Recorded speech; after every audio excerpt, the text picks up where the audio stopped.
আমাদেরকে সবচেয়ে ভালোবাসেন আমাদের রব আল্লাহ। সত্যিকারের ভালোবাসার ডেফিনেশনটা হচ্ছে যে আপনি নিঃস্বার্থভাবে কাউকে ভালোবাসেন। আমাদের আশপাশে যারা আছে, যারা হালাল, ইভেন হালাল, আমার মা, আমার বোন, আমার বাবা, আমার স্ত্রী, আমার ছেলে, আমার মেয়ে, এদেরও যদি কখনো স্বার্থে আঘাত পড়ে, দেখবেন সেও আপনার পাশ থেকে সরে যাচ্ছে। এমন হয়নি কখনো? আপনার বন্ধু, আপনার ব্যবসার পার্টনার, আপনার বস, আপনার কলিগ, ওদের স্বার্থে আঘাত হলে ওরাও সরে যাচ্ছে পাশ থেকে, জিগরি দোষ সরে গেল পাশ থেকে, হয় না এমন? ভালোবাসা দুই প্রকার, বলেন কয় প্রকার? আমার সাথে বলেন, এখানে শেষ করে দিব 10টা মিনিট। ভালোবাসা কয় প্রকার? একটা হচ্ছে নিঃস্বার্থ ভালোবাসা। নিঃস্বার্থ, কোনো স্বার্থ নাই, নিঃস্বার্থভাবে ভালোবাসা। একটা হচ্ছে কোনো না কোনো স্বার্থ জড়িত আছে এমন ভালোবাসা। আপনার স্ত্রীর চাহিদাও যদি আপনি পূরণ করতে ব্যর্থ হন, দেখবেন স্ত্রীর সাথে আপনার গন্ডগোল লেগে যাচ্ছে, যদিও সে হালাল বৈধ, তাই না? এমন হয় না অনেক সময়? আমি তো অনেকদিন বলেছি, অনেকদিন আগেও বলেছি, 5 বছর 6 বছর আগে, যে মানুষ আসলেই মানুষের অবস্থানকে মূল্যায়ন করে, ভিতর থেকে মানুষকে শুধু মূল্যায়ন করে আল্লাহ রাব্বুল আলামিন। না হলে কি হতো? এই যে এত অন্যায় আমরা করেছি, আল্লাহ পাক আমাদেরকে ছেড়ে দিয়েছেন, ফেলে দিয়েছেন, গজবে ধ্বংস করে দিয়েছেন। এই যে আল্লাহ পাক যে আমাদেরকে মহব্বত করেন, ভালোবাসেন, তার প্রমাণ এখন। আল্লাহ পাক চান যে আমরা যেন ফিরে আসি। আল্লাহ পাক বলছেন, সারা দুনিয়ার সমান গুনাহও যদি সে করে ফেলে, আসমানের সমানও গুনাহ করে ফেলে, খালি তওবা করে ফিরে আল্লাহকে বলবে, আস্তাগফিরুল্লাহ আল্লাযী লা ইলাহা ইল্লা হুয়াল হাইয়ুল কাইয়্যুম ওয়া আতুবু ইলাইহি। আল্লাহ পাক বলছেন, খালেস তওবা করলে গুনাহ তো মাফ করে দিবই, আগের গুনাহগুলোকে নেকি দিয়ে পরিবর্তন করে দিব। এটা ভালোবাসা না? আল্লাহ পাক সৃষ্টি করেছেন আমাদেরকে ভালোবেসে। কোরআন খোলেন, সূরা সাদ পড়েন, সূরা সাদের মধ্যে দেখবেন আল্লাহ বলছেন, খালাকতু বিয়াদি মা মানাআকা আল্লা তাসজুদা খালাকতু বিয়াদাই, মানে তুমি ইবলিস কেন তাকে সিজদা করলে না? যাকে বলছি, এটা মহব্বতের বহিঃপ্রকাশ না? আল্লাহ আমাদেরকে নিজ হাতে সৃষ্টি করেছেন। আল্লাহ পাকের হাত কেমন এটা আমরা ব্যাখ্যা করতে যাব না, এর হাতের অর্থ কি সেটাও ব্যাখ্যা করার তাওয়িল করার দরকার নাই। কোরআনে আসছে যেভাবে সেভাবে আমরা ঈমান রাখবো, ঠিক আছে ভাই? এখানে আবার অনেক তালগোল পাকায় ফেলে এবং বিভ্রান্ত হয়ে যায়, এদিকে যাওয়ার দরকার নাই। এখানে বোঝানো হচ্ছে আল্লাহ রাব্বুল আলামিন আমাদেরকে মহব্বত করে সৃষ্টি করেছে। এই পুরো সৃষ্টি জগৎটাই তো আল্লাহর মহব্বতের বহিঃপ্রকাশ।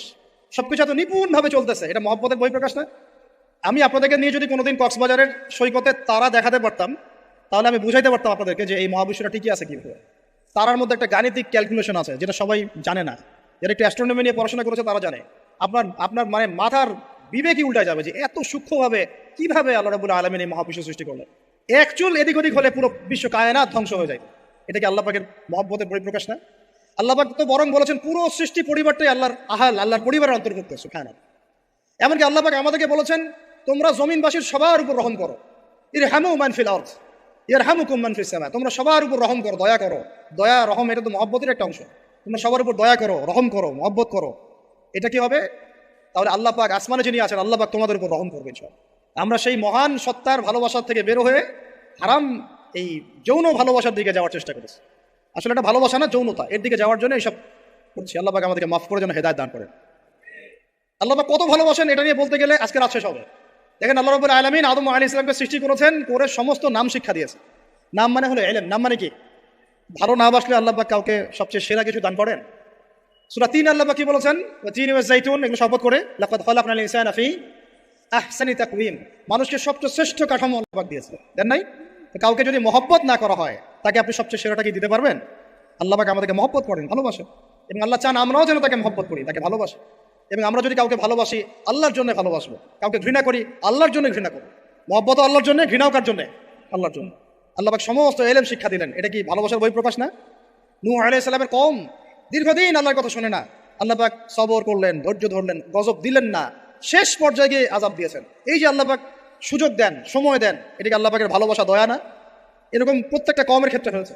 আমি তো ফিল করলাম এই ভালোবাসা নিয়ে ঘাটাঘাটি করতে গিয়ে, যে আসলে আল্লাহ পাক যে আমাদেরকে সবচেয়ে বেশি মহব্বত করেন, তার সবচেয়ে বড় নিদর্শন কি জানেন? আমাদের কাছে আল্লাহ রাব্বুল আলামিন আল কোরআনের মতো কিতাব নাযিল করেছেন, আর আমাদেরকে আল্লাহ পাক নবী মুহাম্মদ সাল্লাল্লাহু আলাইহি ওয়াসাল্লামের উম্মত বানাইছেন। আল্লাহ পাক যে নবী মুহাম্মদ সাল্লাল্লাহু আলাইহি ওয়াসাল্লামকে এই দুনিয়াতে পাঠিয়েছেন না, এটাই সবচেয়ে বড় মহব্বত, সবচেয়ে বড় রহমত। কারণ তার সুন্নতে এমন কিছু নাই যেটা আপনি খুঁজে পাবেন না। আর তিনি আমাদেরকে যে মহব্বত করতেন, মুহাম্মদ সাল্লাল্লাহু আলাইহি ওয়াসাল্লাম আমাদেরকে যে মহব্বত করতেন, তিনি আমাদেরকে বলতেন যে আমরা তার ভাই। আমরা তার কি ভাই? মানে কি মায়ের পেটের ভাই? এটা বোঝানো হয় নাই। একটা হাদিসে তিনি বলেছেন, আমি তো পিতৃতুল্য। তার মানে কি সত্যি সত্যি বাবা সন্তানের সম্পর্ক? রুহানি পিতা। তিনি কি ইমাম নন? তিনি ইমাম, তিনি নেতা, তিনি আমাদের শিক্ষক, তিনি নবী। তো তিনি আমাদেরকে যে মহব্বত করতেন, তিনি একদিন বলছিলেন নবী সাহাবীদের সামনে, কাশ আমি যদি আমার ভাইদেরকে দেখতে পেতাম। সাহাবীরা বলছেন, ইয়া রাসূলুল্লাহ, আমরা কি আপনার ভাই না? তখন নবীজি বলছেন, না, তোমরা আমার সাহাবী। আমার ভাই তারা যারা আমাকে না দেখেই আমার প্রতি ঈমান নিয়ে আসবে। প্রত্যেক নবীকে আল্লাহ পাক একটা দোয়া করার চান্স দিয়েছে। কয়টা ভাই? এমন একটা দোয়া যেটা করলে আল্লাহ পাক কবুল করবেনই করবেন, করলে আল্লাহ পাক কি করবেন? অবশ্যই কবুল করবেন। নবী সাল্লাল্লাহু আলাইহি ওয়াসাল্লাম বলছেন যে সমস্ত নবী এই দোয়াটা পৃথিবীতে করে ফেলেছে, আমি এই দোয়াটাকে মুলতবি রেখেছি যে কাল কিয়ামতের মাঠে আমি আমার উম্মতের জন্য সুপারিশ করবো ইনশাআল্লাহ। এবং নবী সাল্লাল্লাহু আলাইহি ওয়াসাল্লামের সুপারিশে বহু কবিরা গুনাহগার মুসলমান যারা জাহান্নামের ফয়সালা হয়ে গেছে তাদেরকে আল্লাহ পাক কিছুটা শাস্তি ভোগ করালে হলেও আবার জান্নাতে নিয়ে আসবে। তিনি আমাদেরকে মহব্বত করেন না? করতেন না? চিন্তা করে তাহলে আমরা তার দিনকে কি মহব্বত করলাম, আমরা তার হুকুম হাকামের বিধিবিধান সুন্নতের কি মহব্বত করলাম, চিন্তা করেন। একটা হাদিসে নবীজি স্পষ্ট করে বলছেন এটা আমাদের জন্য একটা কষ্টি পাথর, এটা একটা কি কষ্টি পাথর। তিনি বলছেন লা ইউমিনু আহাদুকুম, তোমাদের মধ্যে কেউ মুমিন হইতে পারবে না। কি হইতে পারবে না?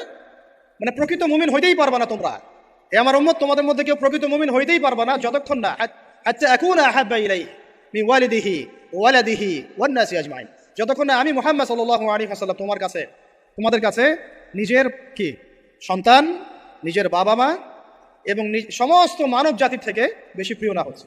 আর এটা আবার বলি, নবীজি বলছেন কেউ ততক্ষণ পর্যন্ত প্রকৃত মুমিন হতে পারবে না যতক্ষণ না আমি মুহাম্মদ সাল্লাল্লাহু আলাইহি ওয়াসাল্লাম তার কাছে তার সন্তান, তার পিতা, এমনকি সমস্ত মানব জাতি থেকে বেশি প্রিয় না হচ্ছে। আর আমরা যারা আগামীকালকে এইটার প্রিপারেশন নিয়েছি, আসলে কি আমাদের কাছে নবী প্রিয় বেশি না আমাদের দুনিয়ার স্বার্থ বেশি প্রিয়? যারা এগুলো করবে তাদের কাছে কি সত্যিই নবী প্রিয়? তাহলে তারা করতে পারতো না। যদি নবী আমাদের কাছে সবচেয়ে বেশি প্রিয় না হয়, আমরা মুমিন হতে পারছি না। আর যাদের কাছে নবী প্রিয় তারা কখনো এমন হারাম কাজে যেতে পারবে না। যারা যাচ্ছে তারা কখনোই নবীকে ভালোবাসে না, কোশ্চিনকালেও না। শোনেন, উমর রাদিয়াল্লাহু আনহুর নাম শুনেন নাই? বললে অনেক কথা ভাই, অনেক কথা, কোনটা রেখে কোনটা বলি। উমর রাদিয়াল্লাহু আনহু আল্লাহু আলাইহি ওয়াসাল্লামের কাছে একজন সাহাবী আসেন ইসলাম কবুল করতে এসে হাতের মধ্যে কিছু বালা আংটি থাকে না, এগুলো ছিল, এগুলো খুলে ফেলে দিয়েছেন নবী সাল্লাল্লাহু আলাইহি ওয়াসাল্লাম, খুলে ফেলে দিয়েছেন। তো একটা খুব দামি সোনার আংটি ছিল, ফেলে দেওয়ার পরে অনেকে বলছে তুমি তখন মুসলিম হয়েছো, ইসলাম কবুল করেছো, তো আচ্ছা ঠিক আছে, ওইটা না হয় নবীজি পড়তে নিষেধ করেছেন, তুমি ওইটা নিয়ে বিক্রি করে দাও, বিক্রি করে না হয় ওই টাকা দিয়ে অন্য কিছু করো। তুমি বলছেন কখনো না, আমার হাত থেকে আল্লাহ নবী খুলে একটা জিনিস ফেলে দিয়েছেন, আমি সেটা আবার নিতে যাবো? কিসের জন্য এগুলা? এটা ভালোবাসা, মহব্বত। আল্লাহ পাক এটাই কোরআনে বলছেন, কুল, হে নবী আপনি বলে দিন, ইন কুনতুম তুহিব্বুন আল্লাহ, তোমরা যদি আল্লাহকে মহব্বত করেই থাকো, আল্লাহকে সত্যিকার অর্থে ভালোবেসেই থাকো, ভালোবাসা দাবি করেই থাকো, ফাত্তাবিউনি, তাহলে নবীর আনুগত্য করো, ইউহিব্বুকুমুল্লাহ, তখন আল্লাহ তোমাদেরকে ভালোবাসবে, ওয়া ইয়াগফির লাকুম যুনুবাকুম, তোমাদের সব গুনাহ আল্লাহ মাফ করে দিবেন, আল্লাহু গফুরুর রহিম। এই হলো ভালোবাসা। ভালোবাসা মানে কি?